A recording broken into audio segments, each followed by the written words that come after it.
निर्णय ऐसे लेने होंगे ताकि वो हो, लागू हो।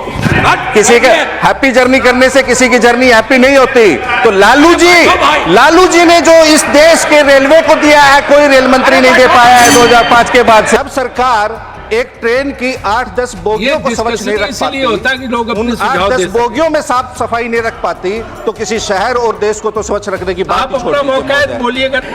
इनको शायद पता नहीं है कि लालू प्रसाद जी जब रेल मंत्री थे तो रेलवे में इतना ओवरलोडिंग करवाए कि ट्रैक का लाइफ घट गया और यात्रियों के सिक्योरिटी के साथ समझौता किया। ये काम ये कर रहे हैं, इसको बोलने नहीं रहे।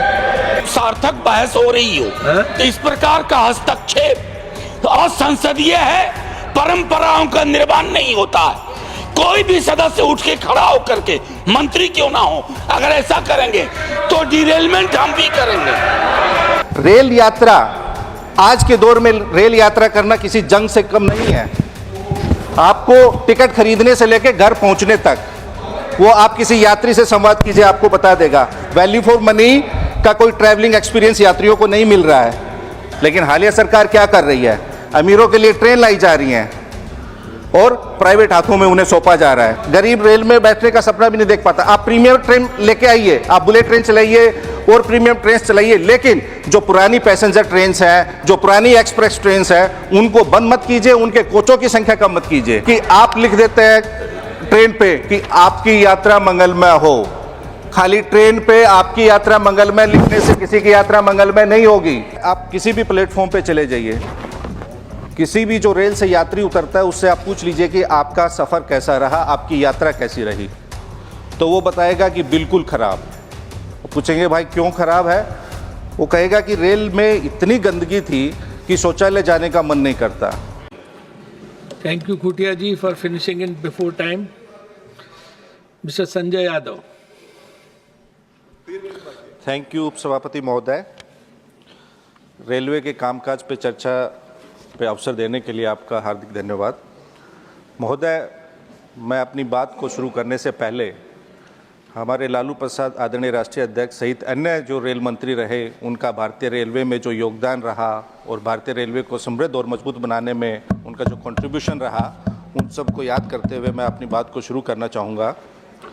महोदय, अभी हम चर्चा सुन रहे थे रेलवे मंत्रालय पे, तो बहुत और अधिकांश जो रेलवे से संबंधित प्रश्न भी रहते हैं, तो उसमें देखने को मिलता है कि एक कंपैरेटिव एनालिसिस रहता है कि 2014 के बाद ये हुआ, इतने नंबर्स बढ़े, इतने पैसेंजर्स बढ़े, लेकिन हम भूल जाते हैं कि 2014 से पहले सरकार उन चीज़ों को मेंशन करने में भूल जाती है कि 2014 से पहले किराया क्या था, यात्रियों को क्या सुविधाएं थी।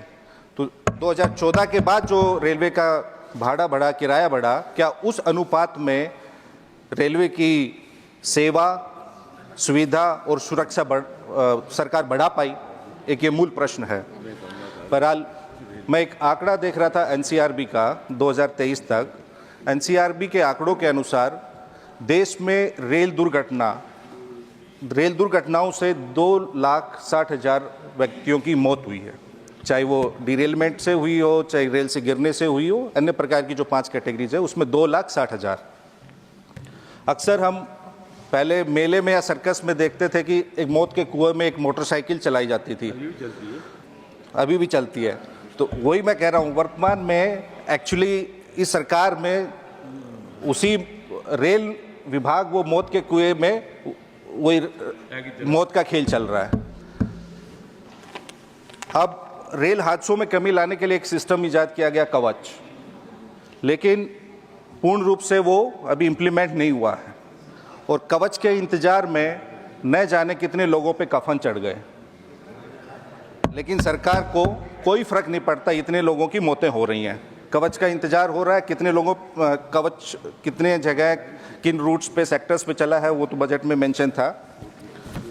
दूसरा, जब हम डिरेलमेंट की बात करते हैं तो वो खाली रेल ही पटरी से नहीं उतरती, वो हमारा पूरा सिस्टम पटरी से उतर जाता है। और उन डिरेलमेंट की, रेल से पटरी उतरने के बावजूद भी, इतनी संख्या में मौतें होने के बावजूद भी वो सिस्टम यूं ही चलता रहता है। उस पर क्या कार्रवाई होती है, नहीं होती है, वो अलग बात है। और असल में जब वो सिस्टम इतने डिरेलमेंट होने के बावजूद भी रेल पटरी से उतरने के बाद भी चलता है, तो इसका मतलब है सरकार की संवेदना और सोच भी पटरी से उतर जाती है। और महोदय, आप किसी भी प्लेटफॉर्म पे चले जाइए, किसी भी जो रेल से यात्री उतरता है उससे आप पूछ लीजिए कि आपका सफ़र कैसा रहा, आपकी यात्रा कैसी रही, तो वो बताएगा कि बिल्कुल ख़राब।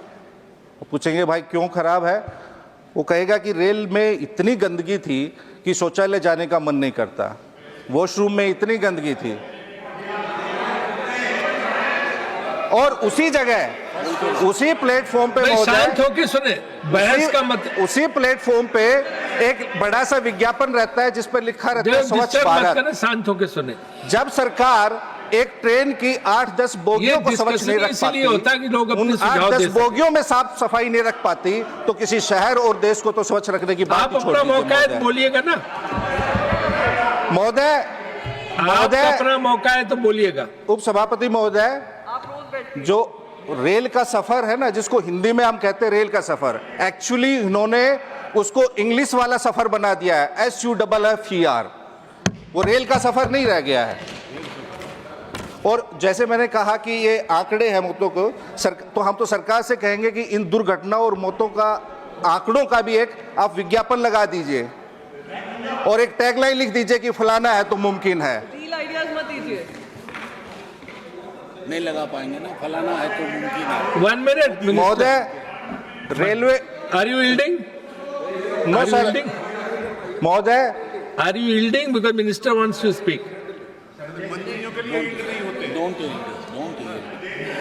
इनको शायद पता नहीं है कि लालू प्रसाद जी जब रेल मंत्री थे तो रेलवे में इतना ओवरलोडिंग करवाए कि ट्रैक का लाइफ घट गया और यात्रियों के सिक्योरिटी के साथ समझौता किया। ये काम ये कर रहे हैं, इसको बोल नहीं रहे। इसका अब जब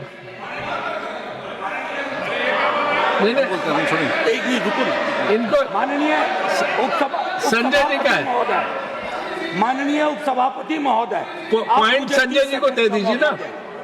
30 सेकंड का मौका दे माननीय उपसभापति महोदय। क्या कह रहे हैं आप बताइए? मेरा मूलतः ये कहना है, सार्थक बहस हो रही हो तो इस प्रकार का हस्तक्षेप असंसदीय है, परंपराओं का निर्माण नहीं होता है।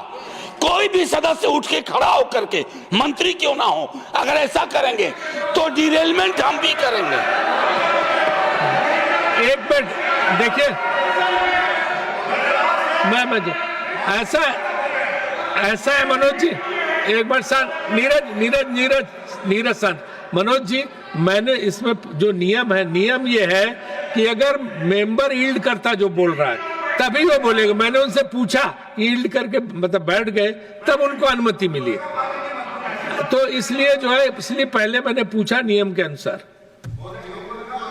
इसलिए हम बैठे। अच्छा महोदय, जहां तक लालू जी के कार्यकाल की बात है, वो तो आंकड़े, सत्य और इतिहास है। आप अभी, मैं आज कैंटीन में बैठा हुआ था तो भारतीय जनता पार्टी के माननीय सदस्य थे, उस वक्त कोई रेल मंत्री के पास जाता था तो क्या क्या काम होते थे, उनको अभी भी लालू जी को याद करते हैं। और जो उस वक्त रेलवे प्रॉफिट में रहा 90,000 करोड़, वो इतिहास अपने आप में है। तो लालू जी ने क्या किया कुलियों के लिए, क्या इको फ्रेंडली योजनाएं चलाई, क्या ट्रैक का लोड बढ़ा या नहीं बढ़ा, वो तो दस्तावेजों में है।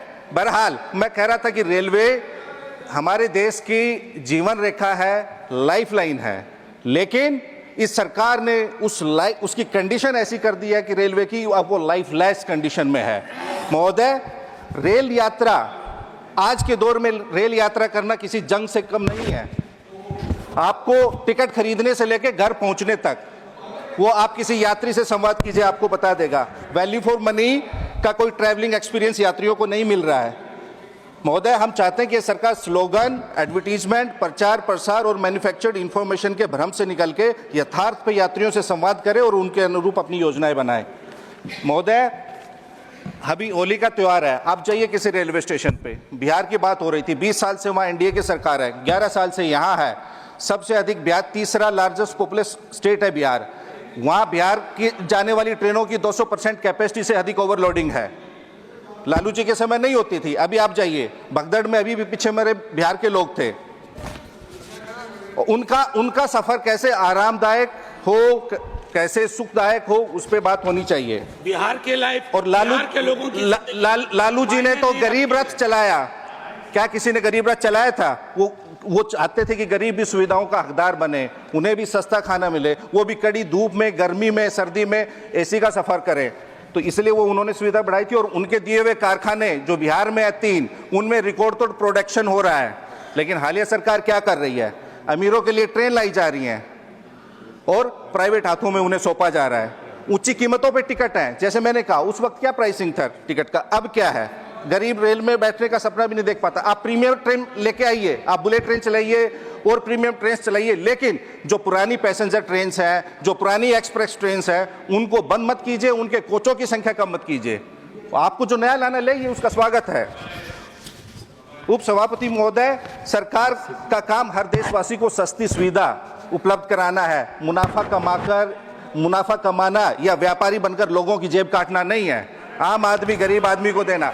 हमारा देश इतना बड़ा है महोदय, पूरे देश में एक डेडिकेटेड फ्रंट कॉरिडोर है, वो भी लालू जी के समय शुरू हुआ था 2005 में।